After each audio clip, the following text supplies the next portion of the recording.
Great. We're live. So thank you, Adele. We're just waiting for the audience to build up this lunchtime. Then we'll have a chat. And it's a really interesting chat we just had offline about being in your comfort zone and being out of your comfort zone.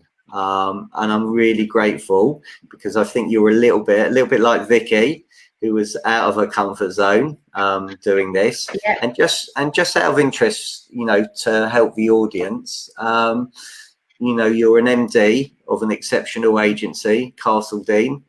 You've been there 12 years. I've heard the most amazing things about you, mainly from Tom McGee, I must add. Tom later. Yeah, I think Tom McGee must be your biggest fan. Either that or he's currently stalking you all the time. But he says some amazing things about you. So if you're good enough for Tom McGee, you're good enough for me. That's what it is. Hi, Chris. Thanks very much for joining us. Yeah, we're both good, thank you. How's Sussex today? Hope you got some sunshine. Andrea, thanks very much for joining us from Scotland today. What's the weather in Fife? I hope the sun is shining there. And you haven't told me whether you can see me and see us loud and clear. So just coming back, Adele, being out your comfort zone. Why are you out your comfort zone? You're an exceptional MD, run a fantastic company. Do you know what? I haven't quite caught up, I think, to that hype of where everyone else seems to think I am. I think I'm still kind of the same Adele that joined us 12 years ago, just a lot more confident, I guess. But in terms of, I still have to pinch myself, if I'm being completely honest, Stephen, that I am where I am.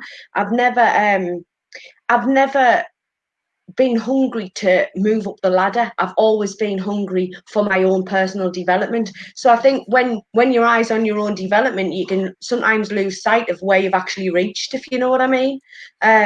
So for me, anything new is slightly uncomfortable. And I think I said just previously, I love face-to-face contact. I love people. That's definitely my thing.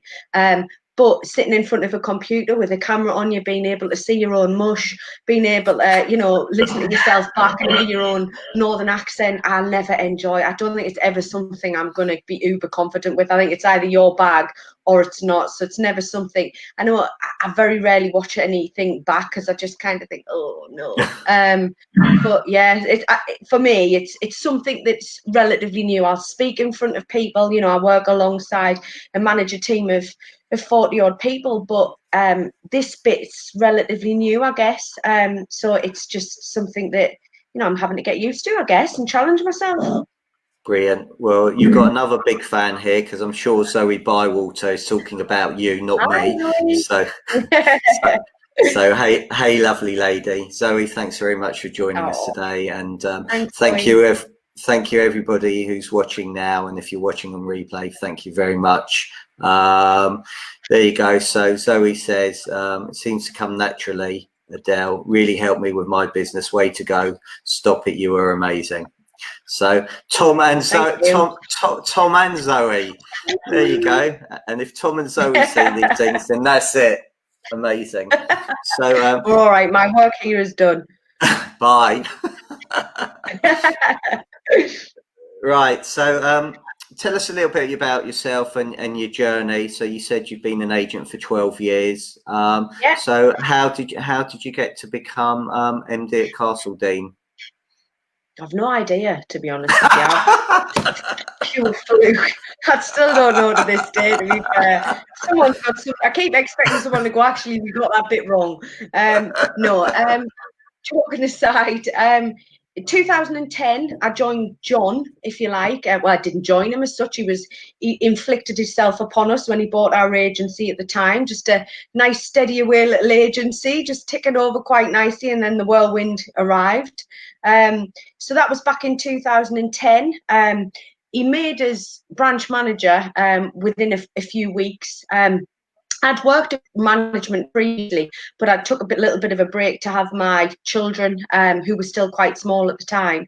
So property for me, I kind of ventured into because I was interested in it. I like looking at people's home. I loved all the Sarah Bean stuff, and as everybody did at the time was Better Homes and all of that kind of thing that was on the telly, and thought, oh, this looks all right, and it's on the doorstep, and how hard can it be?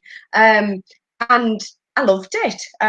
Really enjoyed property, but wasn't interested at that point in time in really progressing career-wise because my children were small.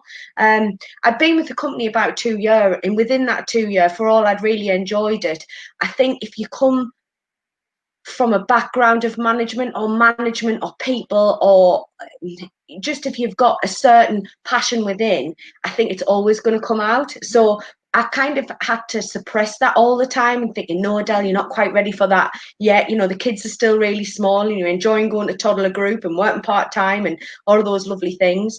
So I suppressed it as long as I possibly could, but I think it just sneaks out. So John obviously saw something in me. I think probably at the point that he bought the agency, and I sat down and told him it was all a bit rubbish and he really needed to change lots of things in order to keep the business going and to move on. And I thought I'll probably get the sack after this, but you know, at least he knows where I stand. And he loved it, fortunately for me. And quickly asked me if I wanted to progress to branch manager, which I did. Had a chat with my partner, and you know, we agreed that, you know, we could get some support for the kiddies and I could make it work because it was something I really wanted to do, and we did. And then in 2016, John asked me to be area manager. I'd kind of been evolving into that role without really knowing I was evolving into that role. I ran a really good branch. I had a successful branch. There was lots of things that I created within my branch in terms of procedures and in terms of, you know, structure that I had in place that John would talk to me about and say, how's things going and what have you been up to this week? How are you achieving those numbers? And that's fantastic. And he wanted me to rub off on some other managers. And I think I just evolved into it where I'd just started doing little bits of coaching, or I'd implement some of the stuff that I'd implemented in my branch in other branches. And then at the point John knew he was growing and growing really quickly, we put something more formal in place, and the area manager role evolved, which, like I say, was back in 2016. And I did that and enjoyed it, and again evolved. And late last year, 2019, John asked me about being a managing director, and at which point my response was completely unimpressed and kind of went, so what does that mean? Do I have to do more? And he said, okay, I expected a better reaction than that. And I said, well, I'm all about the reality of what does that look like, John? What does that mean? And, you know, joking aside, I'm absolutely thrilled to bits, and you know, it's been great for me because I've now replaced. I've seen promotion from within. So one of my branch managers, who was, you know, fantastic as far as I was concerned, and definitely one that was one to watch, has realised her, you know, progression now on area manager, and that gives me a huge sense of pride. So I'm chuffed to bits with that. So yeah, that's the kind of where we are now, I guess. That's brilliant. Lovely. And I love your passion, your energy. I mean, it's coming through, and how much you love the industry. You love what you do. Absolutely fantastic.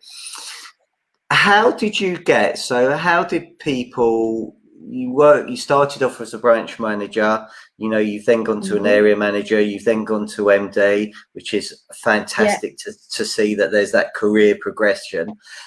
People that work with you, how did they find going from being a colleague to having you to actually, you know, a direct report? And how did you overcome that? Because I would have thought that may have been a challenge. Yeah, it definitely presents its own challenges, and everybody takes it slightly differently. There's some people that are naturally threatened by other people progressing. There's some people that are really open to that progressing and actually see it before you do and say, you'd be fantastic at that. Everybody, I think, reacts slightly differently to it, and it just really depends on, I guess, their attitude and where they are. I've had some, you know, I've had some, I guess, negative responses to it in the past, mainly from people who I was colleagues with and friends with, and assumed that our relationship would change and didn't like the idea that our relationship was going to change. I think that's probably where, if I've seen any resistance, that's where that's come from. Likewise, I've seen some resistance from people who I've worked alongside as colleagues and maybe haven't had the right attitude, but as their colleague, I'm not in a place to manage that attitude. But at the point that I become their superior and I'm well aware of do and don't do, that's been a problem for them because they're also then aware that I'm going to manage that. So I think the only resistance I've had is from people who worry about the change in relationship, or for people that worry about what that'll mean for them now that Adele's going to be kicking my backside and she's fully aware that I take an hour and a half for my lunch and that I will sit and do a little bit of online shopping or whatever that is, because you know on day one that's going to stop. So other than that, response, I think, is being good. I think it'd be unfair for it not to be good. If you're a good person and you're a good colleague to work with and you support and you help people, then really, you know, it's their problem and not mine, and I manage that. So what's it like working with John Paul then? Challenging, exciting, and probably the most important one is exhausting, is probably fair to say. There isn't a dull moment with John. Anybody who's spent any time with him, he's like 100 mile an hour, isn't he? And you've got to be able to adapt and change and run alongside him and rein him in and, you know, all of those things. But, you know, credit where it's due. I know I get a lot of credit for running the company, and I get a lot of credit for, you know, Adele's the real boss and she does all of this, that and the other. And yes, day to day I absolutely do. However, I've never met a man with as much drive as John, ever, and doubt I ever will. The man never runs out of steam. And I think we're a good combination in terms of, I'm not a risk taker generally. I'm better with it now than I used to be. But I'm that consistent person. I'm the slogger. I'm the person that, you know, if you need something doing, I get it done. But in terms of taking those risks and having that drive to, I'm going to get another branch, I'm going to get another branch, I'm going to look at this, and I've been thinking about this. He's your visionary and he's fantastic. So I think we're lucky. I always say we're lucky to have one another, because what one lacks, the other person provides, which I think is the perfect team, really, isn't it? Yeah, you complement each other really well. Yeah. Yeah. So yeah. what do you think is and the number? I think, sorry, Stephen, I think when I asked him, I said, I think they're potentially going to ask me what it's like working with you. And I think what he asked me to quote was amazing, and his hair is legendary. So I better put that in. Oh, Jerry Lyons is going to be upset now. Simon Wells is going to be upset. Charlie Perdius is going to upset. How to win? How to win friends and influence people. hair always gets into these conversations. It's like the hair bear bunch. They need to bring that back. Yeah, I agree. So coming back, what do you think is the number one thing that makes Castle Dean different from your competition? I'd like to think that we've continued, for all as hungry as we are for growth and for success, I think that we've always managed to remain humble, and I think that's super important. I think that because we want growth and because we want to develop as individuals, as a company, I think that leaves us open to being able to adapt to situations. It allows us to develop ourselves, and we evolve because of those things. And I think it's so important to do that, because you never stop growing. There's always something in this industry to learn. There's something new. There's a new way of doing things. There's something that's thrust upon us that we need to change, whether it be legislative or a pandemic or, you know, whatever else. And I think you've got to stay hungry and humble, and you've got to adapt as people, as a business. And I think what makes us different is that's the culture that we breed. That's, you know, something that I talk to people about at interview stage. That's something that a lot of people, and I've interviewed so mmany people over the years, Stephen, and they talk to us about, I want to get out of one of the corporates because of this, and I'm confined by this, and I say, do you understand what that looks like in terms of it? Sometimes people think they like that, but actually they can't deal without having a really rigid structure.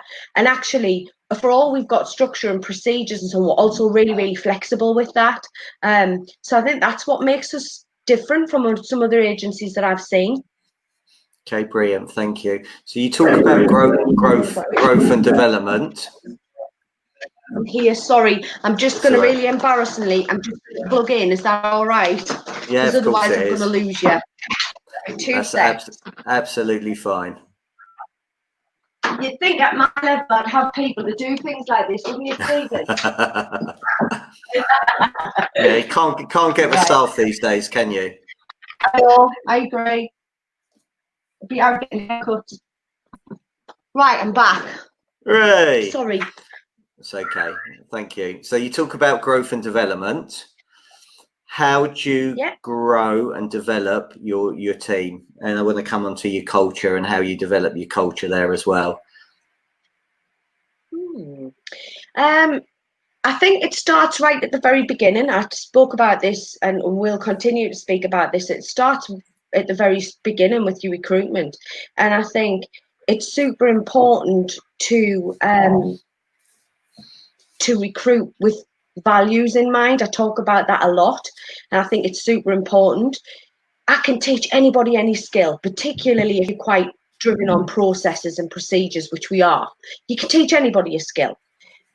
I always believe that, you know, very much a fan of talent's great, but when you run out of talent, or when talent it doesn't work hard, you know, that's where your hard workers and your work ethics come into play.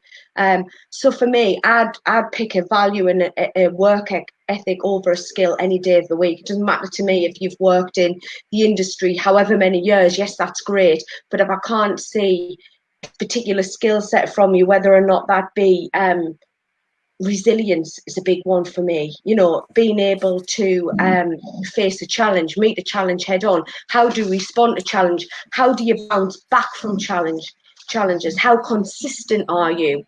For me, those are the big things that they create your rock stars. So, you know, going right back to basics at the point of recruitment, I asked very little in an interview about, tell me how you serve a Section 21 notice. Tell me on what grounds, you know, mandatory. And I don't, you know, I can teach all of that. We can sit down and read a book and we can read a procedure. But what I talk to them about is, tell me about some challenges that you face. Be specific about what that challenge was. Tell me about what your approach was. Tell me about how you came back from that. Because they're the stuff that's the stuff that I can nurture. I can work with people like that all day long. So, you know, for me, get that bit right. Now, it's not to say at interview, anybody who says they've got a magic wand to wave at an interview stage and say, if you ask these 5 questions, you will get the right person 100% of the time. Brilliant. I'll have those 5 questions, please. It's nonsense. It's about connections. It's about also not looking for you in that person. I always say this, for some reason, we look for us. So, you know, John will tell you he's done this before. I probably have in the early days, where I look for something who's like me, which is great if I'm looking for another area manager or for an A. But actually, if I'm looking for a different person within the business, and why am I looking for that person? Because I'm clearly looking for that person because there's a gap. So if there's a gap, do they need to be like me? Actually, do they need to be more processy rather than people's orientated? So I think the other thing is, don't get caught up with, I hear so many times branch managers say, I've got this great person, she's just like me. And I think, okay, well, we weren't looking for a branch manager, we were looking for a portfolio manager.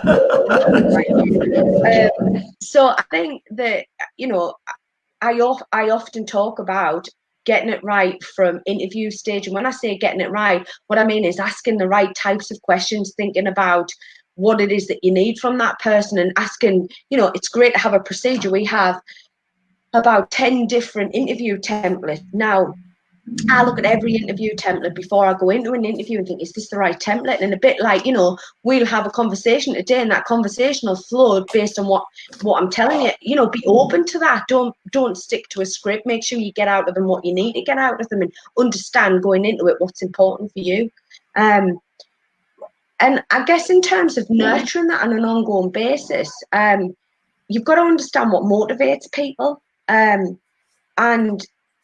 from that, I often find that lots of people instantly are motivated to come to work because I need a wage, and I want to get the best possible career. And I've lost countless members of staff to another position that's given them more money, but I've had as many back from that. As many people contact us and say, "Do you have any vacancies?" And I'm thinking, "You're gone." And I knew you went for a considerably higher salary, and they say, "I've never felt as happy as I did do there." Okay. And, I love that. The people that we get back that have gone and realised the grass isn't greener and come back are arguably some of our best members of staff.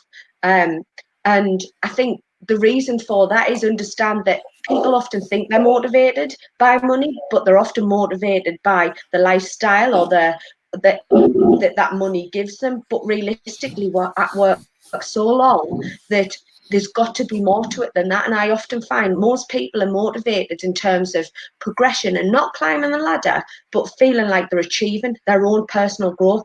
For me, that's the biggest motivator there is. If I feel empowered, I think is the word. If I feel empowered and actually that I can come to work each day and face a challenge, and I know I can overcome it, and I know the feeling of being able to overcome that far out exceeds, don't tell John, far out exceeds that, next level, if you like, in terms of salary, because that's what really gets us up on a morning, and that's what really, keeps us here later on in the night and keeps us answering emails into the evening. That's what does that. So there's going to be people on here, and that's great, and I love absolutely everything and totally agree with everything you say on that. There's people on here that are struggling to find out what motivates some of their people in their team, whether it is money, whether it's a day out with their kids, whether it is leaving early to pick the children up from school. How do you find out what motivates your team? and some bloke called John Paul's on here talking about hair and pay decreases. I thought he was barred out this group. I would never have agreed to come on if I knew he was able to access. What's all that about? This is everybody. This is going across the world. This is a state agency world watching you. Oh God. Right, what motivates people? Obviously the big bucks, if John's listening, is what really keeps people motivated.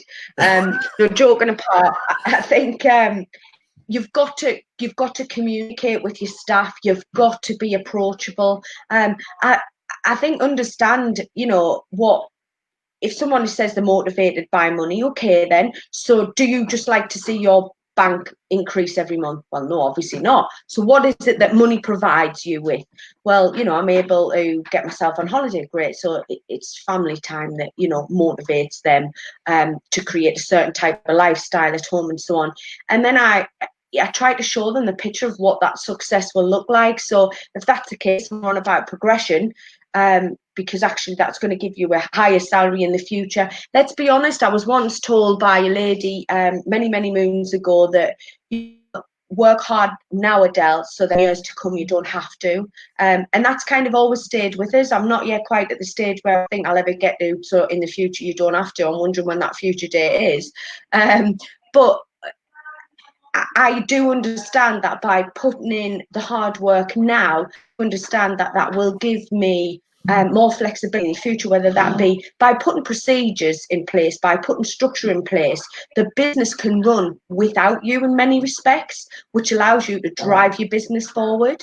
And I often talk to I generally recruit the management team, but this can trickle down to, I guess, any level, is understanding you know, if what motivates them is being able to get that nice work-life balance, and talk to them about what that looks like, talk to them about progression within the company, talk to them about flexible work and patterns, talk to them about what success looks like. And I often think, you know, understand if they're a visual person, I paint them a picture, you know, and I'll say, so realistically then, what motivates you is the money that gets you that nice holiday. Okay, then let's look at how we turn what you're doing into that nice holiday. And we talk about, you know, whether it be targets that they're going to have to hit, whether it be the, you know, numbers that they have to put on a board, whether it be getting more out of their staff, you know. So I'll often talk to managers, good managers, about how to motivate and lead their staff. And when I say, imagine if you come into work every day and know that every one of your members of staff present themselves the way you do, so everybody who walks in will get the same treatment. If you could clone, I often hear from managers, if I could clone myself, it would be fantastic. But do it. What, you know, why is that not happening? At the point that you're at that level and you're doing that with your staff are doing that while you're not there, you can nip away and pick the kids up. You know, you can get that a slightly later start to go and, you know, drop them off at school or whatever that is. Or actually, you know, if it's a numbers point of view, and, you know, I've got some young staff who work for us who want to drive a really lovely car, who want to go on a really lovely holiday, then talk to them about, you know, how they can achieve those nice things. And I think just paint that picture for them, but also understand that there's often more than just money that motivates people. There's the, you know, for me, I don't know many people, regardless of the salary that they're paid, that if they feel like they're standing still in terms of their own development, they are motivated. I've seen so many people come back to us on tremendous salaries that have come back to us for far less, because actually they love what they get out of Castledine in a different way in terms of their development, how successful they feel. So what do you do? I mean, I look, there's one, I love how simple you make it. So what does that look like to you? And you're getting them to answer the question. I like what you say. How does that look like to you? You know, you make it very simple for them, you know. So what does that look like? Tell me about it. And then they start describing it and they visualize it, and then they can picture it and think, yes, actually, that's what I want. And actually, it's a really simple question to ask people, and a great question to ask people. So you talk a lot about growth and development. I know that being in John's group, he likes individual learning plans. He likes one-to-ones. How do you constantly grow and develop your team? And more important, and also, what do you do to grow and develop yourself as well? For me, my own personal development, I'm a big reflector. I am, you know, I think I said at the beginning of our chat today that I still have to pinch myself sometimes when people say, introduce me as a managing director. I'm like, oh yeah, that's me.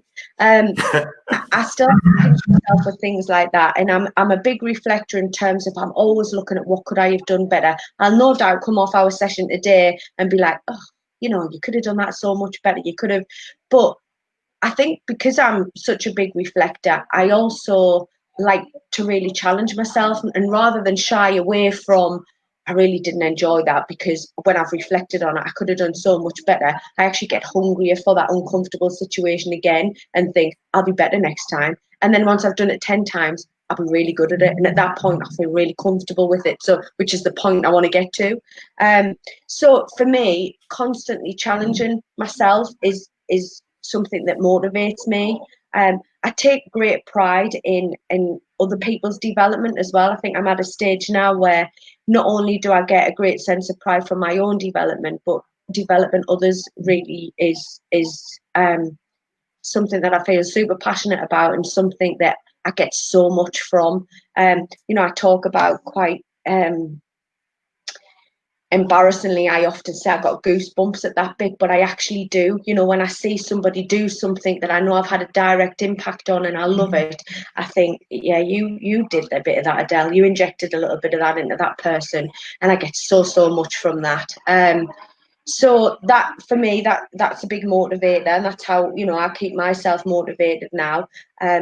And in terms of, I always want to feel like I'm evolving. I think, you know, when I said about people standing still, I would, you know, you could pay me any salary, and well, any salary, but I'd be paid a lot of money. And if I really felt like every day I stood still and I didn't feel challenged and I didn't overcome those challenges, I think I'd really struggle with that. I get sickeningly. We've got a new area manager at the moment who's taken over my old role, and she's doing great.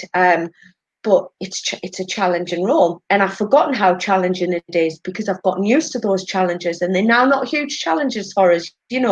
I sickeningly get a little bit excited sometimes when things don't go exactly the way you want them to, because it's like, oh right, okay, we've got to fix the situation, and I like that. John will tell you, that there's often we'll sit and spitball an issue or something, and I probably energize at that point, and I'm kind of a fixer in life, whether it be a friend, a partner, family, and I say, right, we can sort this, don't worry about it. I instantly go into that fix it mode, and I really enjoy that, and I took for granted, I guess, how much I enjoy that and how much I get from it. And it's only seeing the new area manager who's had, a couple of challenges quite quickly, seeing her kind of sit like that. And she's very, very capable, but thinking, okay, I wasn't expecting that. What do we do now? I'm really enjoying kind of supporting her with getting through that and seeing the outcomes of that. And it's not always the outcome that you think you want. So sometimes we lose people along the way, and you can take that as a negative. I don't take that as a negative.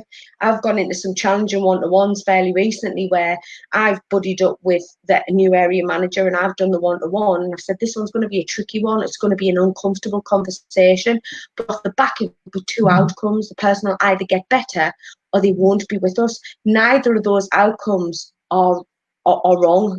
There's not, I obviously want them to get better, but I have an understanding and acceptance that they may not be willing to, and we might not be the right fit. That's not the end of the world. Don't take it personally. Just understand that that's a potential outcome and be prepared for it, I guess. And move on. That's when I try resilience. You've got to be so resilient as a business owner, as a business director, and I think particularly in the industry that we're in, you've got to be so resilient and got to have what I call bounce back ability. Not even a word, but I love it. You've got to be able to bounce back from things and recover. You just came up with one of my favorite words there, acceptance, and accepting the fact. That's a real hard challenge, because I remember I was in a similar role to you, and I found it so frustrating that people didn't have the same standards as I had, and it used to drive me round the wall. And then somebody spoke to me about acceptance, and I thought, actually, you know what? Nobody, we've all got different standards. I've got to accept the fact. What can I do to get them to where they need to get to? Where actually I accept the fact, right, I'm happy with that. So how did you come to terms with the word acceptance? I think I'm still evolving with that. I think it still frustrates me. I don't know if it'll ever not fully frustrate me. I just understand that everybody's a little bit different. And in the same respect as, I want everybody, I would like everybody to have the same attitude as me. We're also all not the same people. So the things that maybe I'm not so good at, there'll be somebody within our team that is very good at that, but might not be great at this. I accept that we all have strengths and weaknesses. I struggle to accept bad attitudes. I'm never going to accept that. That's something I'm never going to be okay with. I don't care how good you are. If you have a poor attitude, if you create a bad culture, a bad feeling, I'm never, ever, ever going to accept that. And I am happy to let key people go or walk away from. If when I say key people, I mean from me, from an earning point of view, as to what income they bring in. For me, it's never worth continuing with a member of staff who has a poor attitude. And when I say poor attitude, we'll have all heard the term things like bad apples. You don't understand what that can do to a culture within a business, and it is completely destructive. So that's something that I'll never accept. There's some things I will and some things I won't. As long as I can see enough progression and I can see the right intentions, I think is a good word, the right attitude, I'll accept lots of things as long as you maintain the right level for me. So if you don't do it exactly as I would do it, if you don't do it exactly as well as the next person would do it, is that level acceptable? From a customer's perspective, is that okay? Actually, it is okay. And it's certainly better than what they came to us with. So for me, acceptance, there's certain things I will accept and there's certain things I just won't. And a lot of the things I talked about in terms of work ethic and in terms of values, I can't stand dishonesty. I can't stand unfairness. It's something that I am, I'm a very big believer in being fair. I think that kind of across the scope of your life, that covers so many. There's no worse feeling in the world, feeling hard done to. I think we do often as employers also. I know I say to John and I say to everybody, it's give and take. I will, providing that I always feel fairly treated, I will give everything of myself, but I do expect you to give in return. And at the point that I feel that relationship balance tips, I think that's the bit that I don't accept. But as long as I feel like there is balance and there is growth and there is progression and there is, the be better man mentality, I'm cool with that. I'll accept that. Brilliant. I've loved everything that you said. Absolutely fantastic. Really, really passionate. And you mentioned a word earlier as well, humble. And I think you're really humble as well. And it comes across in such a lovely way. So I love to come and work for you. Love all the values and everything you say, and it's great. So can see why you're in such an exceptional MD, and John rates you so highly, and Tom and Zoe are big fans. So couple of other questions to end on. Obviously we've had the different challenges with COVID-19. What did you learn and what has changed in your business as a result of it? Like everybody, lots of things, other than, I guess, all of the obstacles caused by COVID in terms of a practical sense, which there's been lots of them. I think one of the realizations for me have been around staff. A lot of things that I talk about are always people-centric, people-orientated. And for me, all of the practicalities of the Corona and COVID-19 brought and are bringing are manageable. There's things that we can put in place that, there's new procedures, there's new policies, but beyond that, I guess what none of us had seen is how it would affect in terms of people. I think the government did a great job, whether I get shot down for that or not, who cares? For me, they did a great job in terms of their support that they give around furlough. Any business that's benefited from that, I think would be mad to say that was a bad move for us as businesses. It saved us in many respects. But I also feel that I got quite frustrated and often felt my hands were tied in terms of flexibility that gave us. So for us, we furloughed a lot of staff. We furloughed as many staff as we possibly could to keep the business running. I think we had about 12 people working during lockdown because we do property management. We're quite property management heavy, which is fantastic for us in situations like this. And what that did was initially, I don't know if everybody else saw this, I had everyone going, oh, this is going to be terrible and I'm going to be bored sick and I can't wait to be back to work. And then over time, I kind of saw those attitudes change slightly. And as we were in a position to start bringing back to work, I got some real resistance to that because initially it was very much a case of people were either on furlough leave or they were working. There was no in between. Now, as businesses, we needed a little bit more flexibility. So I struggled with, I could bring somebody back part-time, maybe half their working hours, and they'd be paid 50%. Or they could be at home with their kiddies all day, every day, and be paid 80%. Who really wants to come back to work and earn 50% of the pay when they could be at home constantly and earn 80% of their pay? So I think that was one of the difficulties. And I saw some absolute rock stars during that time in terms of people being furloughed and going, I want to come in, I want to sit on your Zoom call every day, Adele, even if that meant the kids were hanging off their ankles. They were there on the Zoom calls and they were coming up with ideas, and they were letting us know what other events we're doing, and they were very much involved and really passionate, and I've loved seeing that. And it's definitely let me see some people in a really positive light. But I think it restricted flexibility. And for some people, for all it was great, and I think initially staff kind of were horrified that they might get laid off and were over the moon with a furlough scheme, and it was very much, you know, a positive. And it over time it's become a little bit of an expectation. It's become a bit more of a taker mentality, if you like. I think that's been one of the frustrations for me, has been managing the attitudes and change of attitudes in certain members, and I've struggled with that at times. But likewise, like anything, I've seen more positives than I have negatives from staff. As always, there'll be some that, you know, disappoint you in some way, shape, or form. But for everyone that has, there's been another 2 members of staff who's blown me away. So it's not. I think that's probably one of the biggest struggles that I've had, is a lack of flexibility with how we manage staff during a difficult time, and a time we need to be flexible. It's been supportive, but in many ways it's restricted us. I don't know if anybody else has found that, but that's certainly been, you know, how I felt at times. Yeah, I think there's definitely certain frustrations. You know, you're right. There's some people who've got a pajama mentality. So, you know, they're still in their pajamas at 1 o'clock in the afternoon, whereas others, you know, are, you know, you're talking about growth and development. They're thinking, right, I've got an opportunity now here to grow myself, to self-improve. You know, there's loads of webinars. What can I listen to? There's loads of audio books. There's loads of podcasts. There's loads of lunchtime learnings, you know, and they, you know, they want to be a sponge, and they want to use it and see it as an opportunity. And for other people, sadly, I think you find out about your colleagues, and actually the question is, are they right for your business? Exactly.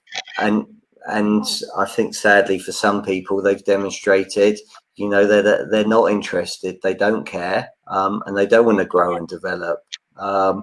So, you know, I think, you know, obviously it's strange and challenging, you know, and what I'm saying to people now is, well, you know, use this. You talked a lot about using everything as a lesson. Well, you know, this is a lesson. Well, what happens if we do get a second wave? Are we ready? You know, are we more prepared that this happens again? We know what we're going to do straight away. You know, we've got a plan in place, and we're all ready to go. Yeah, I agree. So, final question: if you were starting off Castle Dean today, what would you do differently now? I speak quite openly about my journey and the beginning of my journey. And, you know, one of my biggest development areas was I talk often about getting comfortable with uncomfortable. I'd get comfortable with uncomfortable a lot sooner than I actually did. I caused myself a lot of pain by not getting comfortable with that. And even though, you know, it was probably a good 6 months of running a branch before I grabbed the bull by the horns and thought, right, Adele, your lovely, fluffy nurture approach does not work with everyone and does not get the best response from everyone. So you need to get comfortable with uncomfortable. Uncomfortable for me was being direct. I really struggled with, I always saw being direct as rude, if I'm honest. And I struggled with that, and I struggled with being able to adapt to that. But I also understood there was a need for that. And I would, you know, often be faced with a difficult member of staff. And, you know, a bit like you said earlier on, you know, to me, I've always worked hard. I always have a set of standards for myself and the way that I am. I assumed wrongfully that everybody else has those standards, and it's fine. And as long as you lead by example, and as long as you're super supportive and you help everybody, and people do the same back, the harsh realization is they won't. And often those same people, the more that you give, the more that they'll take and the less they'll give in return. So I really struggled with that. Once I accepted that was how they were, I then needed to move on from acceptance to what are you now going to do about it, Adele? And I really struggled with some of those difficult one-to-ones, difficult conversations, the directness of it. And, you know, I went on a little bit of a journey myself in and just having to push myself and challenge myself to be different, and to take a different approach. And as soon as I started to do that, I didn't enjoy it, Stephen. I'd be lying. I still don't love difficult conversations. I never, ever, ever avoid them now, ever. If anything, I probably appear to like them because I do them first. If I've got a set of one-to-ones and I know I've got two that are going to be potentially difficult one-to-ones in terms of they're going to be uncomfortable and we're going to have an uncomfortable conversation, they'll be my first one-to-ones of the day. Now, at one stage, I'd always procrastinate and I'd put them off. And if I could put them off another week, I might put them off, and I don't ever do that now. I understand that I know the right actions to take, and when I don't take them, I beat myself up. So actually, just get them done, Adele. It'll be uncomfortable, but actually I'll get better results from doing that. So one of the things I definitely change is, don't get us wrong, I'm there now. Like I talk passionately about that. I've got a few managers who are currently me, 5-6 years ago. And I love those managers because I know I'm going to get them there, and I know exactly what I need to do to get them there because I was that person. But I wouldn't have put that off. I wouldn't have procrastinated with that part of my development. I'd have grabbed the bull by the horns and I'd have done it a lot sooner, and I'd have saved myself some sleepless nights. So I think getting comfortable with uncomfortable I'd have done sooner is definitely one of them. We're very systemized, very procedure driven. We weren't always at the very start. We weren't, but because I quickly understood how driven John was and how fast he wanted to grow, I understood that we needed to do that. So I think, although we've got everything we need in place now, I think we could have done that a bit sooner. So I'd start off on day one of going, right, okay, we need to put these systems and procedures in place. There's always something more to do, and that can feel like a waste of time at the time when you've got different people to call and you need to be doing this and you need to be doing the other, but your business won't be scalable unless you do those things.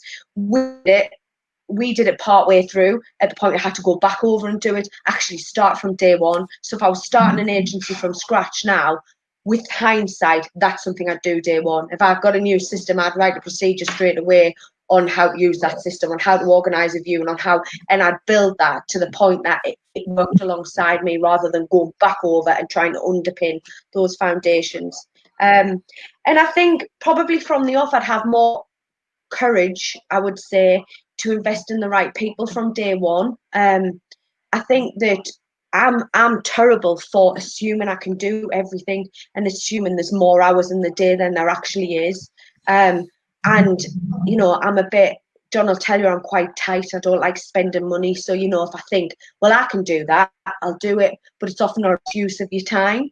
So I think I'd have the courage to kind of stick my head up a little bit and go, which I do now with John all the time. If I think that there's a right person, I'll now give him a case and I'll say, I'd like to recruit this person.